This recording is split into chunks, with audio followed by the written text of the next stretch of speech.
বন্ধুরা, আজকে বানাচ্ছি আলুর দম, লুচি, সেমইয়ের পায়েস আর মিষ্টি। প্রথমে আলুগুলো কেটে ধুয়ে তেলে কষে নিলাম। তারপর কড়াই মটরশুঁটি লঙ্কা সব কিছু দিয়ে নুন, হলুদ, জিরে গুঁড়ো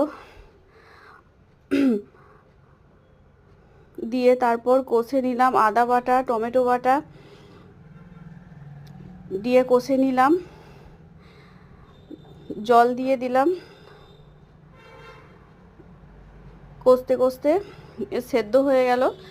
তারপর ধনেপাতা ছড়িয়ে নামিয়ে নিলাম। তারপর ওদিকে সেমইয়ের পায়েস করে নিলাম।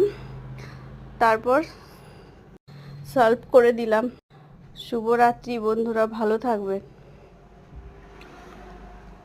Good night.